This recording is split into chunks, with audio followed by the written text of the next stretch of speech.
Hello everyone, this is Pulkit Garg again, your guide and mentor for getting great marks in UPSC. Okay, so हम discuss करेंगे आज geography और environment. उससे पहले just a brief about me.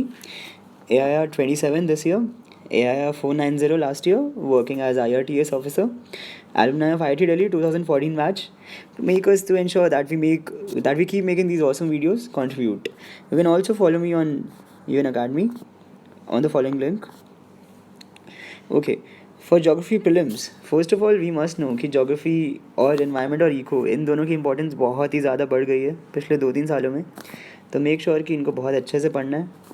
NCERTs ये Bible है एक तरह से, बहुत ढंग से देखना है. इन्हीं से ही मोस्टली सब कुछ कवर हो जाएगा. मेक श्योर कि हर एक इनका पेज, हर डायग्राम, हर एक चीज़ को बहुत ध्यान से पढ़ो, बहुत ध्यान से देखो, समझो. कोई भी डिटेल मिस मत करो. बहुत सारे सवाल हैं जो इससे सॉल्व होंगे NCERT से ही. ओके, जहाँ वर्ल्ड ज्योग्राफी की बात आती है, वर्ल्ड ज्योग्राफी में मृणाल के कुछ आर्टिकल्स हैं जिन्होंने उसमें इंडस्ट्रियल लोकेशंस पे लिखा गया है या डिस्ट्रीब्यूशन ऑफ नेचुरल रिसोर्सेज पर है. मृणाल खोलो, उस पर ज्योग्राफी में जाओ, मेंस खोलो, प्री खोलो. बहुत ही अच्छे आर्टिकल्स हैं, बहुत प्यारे आर्टिकल्स हैं. कुछ वीडियोज़ भी हैं, they very good, they will help you a lot. ढंग से पढ़ना मृणाल के आर्टिकल्स को. 6th 7th 8th की इसके बाद अगर तुम्हारे पास स्टिल टाइम है तो 6th 7th 8th की NCERT हैं जिनमें वर्ल्ड ज्योग्राफी मेंशन्ड है, तो वो पढ़ सकते हो. लेकिन मृणाल आर्टिकल्स काफ़ी कुछ कवर कर लेते हैं, तो only if you have time तो 6th 7th 8th की पुरानी NCERTs पढ़ना. इसके बाद GC Leong is also a good book, पढ़ सकते हो. मोस्टली NCERTs में कवर हो जाता है, कुछ पार्ट ही है जो एक्स्ट्रा है, तो you can read GC Leong too. It's a small book, आराम से हो जाएगा. और प्रीलिम्स के लिए मॉक क्वेश्चंस की बहुत प्रैक्टिस करना. तो मॉक क्वेश्चंस की जब प्रैक्टिस करोगे तो will get a lot of new facts, तुम्हें बहुत सारी नई चीज़ें पता चलने लगेंगी. तो उससे तुम्हारी जो ज्योग्राफी की कवरेज है वो बहुत अच्छे से बढ़ जाएगी. और एक और चीज़ ज्योग्राफी में बहुत ज़रूरी है, जब भी तुम न्यूज़पेपर पढ़ रहे हो तो मेक श्योर कि कोई भी नई जगह का नाम आता है तो उसको उसी टाइम पर मैप में देखो. अपने पास एक एटलस रखो, कीप एन एटलस. एटलस में देखो कि कहाँ पर वो लोकेटेड है, उसके आसपास के एरिया कौन से हैं. अपने स्टडी टेबल के सामने इंडिया मैप, वर्ल्ड मैप लगा लो और एग्जैक्टली चेक करो हर बार. रिपीट, जब भी तुम कोई लोकेशन देखो. जैसे इस बार गोलान हाइट्स आया था, तो गोलान हाइट्स नेशनल पेज पे हमेशा रहता है, न्यूज़ में काफ़ी बार आते रहता है. तो अगर किसी ने भी चेक किया हो कि गोलान हाइट्स कहाँ पर है तो तुम ईज़िली बता सकते हो. तो ये हर न्यूज़ आर्टिकल के साथ करना है तुम्हें, इंडिया लोकेशन हो या वो फॉरेन लोकेशन हो.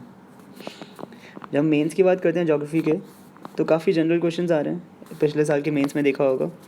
तो एग्जैक्टली इनके लिए फिर से वही NCERTs cover both prelims and mains, plus mainly current affairs पे ही सवाल आते हैं. बहुत ज़्यादा उससे कुछ अलग नहीं आता है. ठीक है, NCERT और करंट अफेयर्स के बीच में एक इंटर रिलेशन होता है, तो इसका ध्यान रखना है. अपने माइंड में सोचना है कि जब तुम कुछ पढ़ रहे हो तो उसकी थ्योरी तुम्हें बैकग्राउंड पता हो, क्योंकि एग्जैक्टली थ्योरी नहीं आएगी, एग्जैक्टली करंट नहीं आएगा. दोनों चीज़ों का थोड़ा मिक्स आता है. तो you will have to first state the background, then you have to state the current affairs, right. तो make sure that you read both and interrelate both.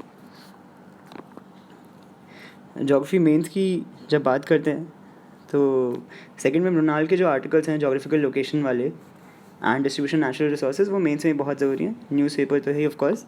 Answer writing, मैं फिर से कह रहा हूँ, आंसर राइटिंग बहुत ज़्यादा ज़रूरी है. टेस्ट सीरीज़ लो, अपने स्ट्रक्चर्ड आंसर्स लिखो, पैराग्राफ में, बुलेट पॉइंट्स में, हेडिंग्स में, सब हेडिंग्स में. और जहाँ भी मौका मिले मैप्स और डायग्राम्स बनाना मत भूलना, राइट. मैप्स और डायग्राम्स बहुत ज़रूरी हैं. Just make a rough map, rough diagram. कोई बहुत नीट एंड क्लीन बनाने की ज़रूरत नहीं है, टाइम भी नहीं होता है उसका, लेकिन ये बनाना ज़रूरी है.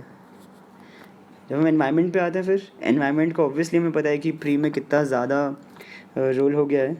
तो जब भी हम एनवायरनमेंट की बात करें तो कोशिश करो कि सब चीज़ों को गूगल करो, ठीक है. तो जैसे एनवायरनमेंट में सबसे पहले obviously we have Shankar IAS. Shankar IAS की एक रिविज़न, शंकर IAS पढ़ना और रिवाइज़ करना एक बार बहुत ज़्यादा ज़रूरी है. मुझे लगता है कम से कम एक बार करना चाहिए. तो मेक श्योर शंकर IAS पढ़ो, बहुत कुछ कवर हो जाएगा इसकी बुक से. इसका लेटेस्ट एडिशन ले लेना. बाकी इसके बाद गूगल करो, बहुत ज़्यादा गूगल का यूज़ करो. जैसे इंटरनेशनल एनवायरमेंटल ऑर्गेनाइजेशंस को गूगल किया, उसमें बहुत सारे नाम आ जाएंगे. IUCN आ जाएगा, बर्ड लाइफ आ जाएगा. जस्ट रीड देम कि वो उनकी हिस्ट्री क्या है, कब बने थे, क्या वो गवर्नमेंट ऑर्गेनाइजेशन है, क्या वो ऑटोनॉमस हैं, क्या वो सोसाइटी की तरह वर्क करते हैं, उनका रोल क्या है. ठीक है, ये करना बहुत ज़्यादा ज़रूरी है. उसके बाद हमारा जो नेक्स्ट सोर्स होगा एनवायरनमेंट के लिए वो होगा इंडिया ईयर बुक। तो इंडिया ईयर बुक से जब हम करेंगे तो मेक श्योर कि उसके लास्ट में स्टेट्स दिए गए हैं, तो इंडिविजुअली हम स्टेट वाइज कवर करेंगे एनवायरनमेंट को। एनवायरनमेंट इज़ वेरी वाइड, तो जब हम स्टेट वाइज करते हैं तो ध्यान रखना है कि वाइल्ड लाइफ सेंचुरीज़ हो गई, नेशनल पार्क्स हो गई हर एक स्टेट का। तो जैसे फॉर एग्जांपल आपने महाराष्ट्र ले लिया, तो महाराष्ट्र की एक ही टाइम पर सारी देख लिया कि वाइल्ड लाइफ सेंचुरीज़ कौन सी हैं वहाँ पर, नेशनल पार्क्स कौन से हैं, उनकी जोग्राफिकल लोकेशन क्या है, कौन सा किसके ऊपर है, नीचे है, साइड में है, कौन से रिवर फ्लो कर रही है, कौन सा मेजर एनिमल है वहाँ का, क्यों पॉपुलर है वो, क्या वो डिस्ट्रक्शन की तरफ तो नहीं जा रही है, क्या किया जा सकता है उसको बचाने के लिए। तो इंडिविजुअली स्टेट वाइज लेना है, और डिटेल कहाँ होंगी स्टेट वाइज भी। स्टेट वाइज सबसे पहले तो इंडिया ईयर बुक, और फिर उसके बाद गूगल और विकीपीडिया करना है तुम्हें, ठीक है। तो वाइल्ड लाइफ और नेशनल पार्क भी कवर हो जाएंगे हमारे काफ़ी सारे।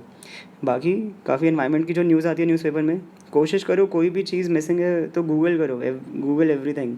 For example earth hour organise होता है, तो अर्थ आवर ऑर्गेनाइज कौन करता है, world wildlife fund WWF। तो ये क्वेश्चन आ गया था, लेकिन न्यूज़ आएगी कि अर्थ आवर ऑर्गेनाइज हो रहा है, ये नहीं बताते हैं उसमें कि कौन ऑर्गेनाइज कर रहा है।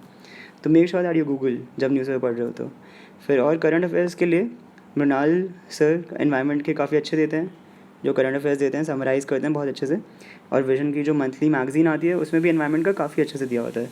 तो this is the strategy for environment, ये प्री के लिए भी है, मेंस के लिए भी है। I hope you liked it. This is it for now अभी जोग्राफी और एनवायरनमेंट का। बाकी अभी कंटिन्यू करते रहेंगे, एंड आई मेक श्योर कि मैं अपनी आंसर बुकलेट्स अपलोड करूँ सो दैट यू सी कि आंसर्स कैसे लिखने हैं, ठीक है। Okay, all the best, keep studying, keep rocking, bye.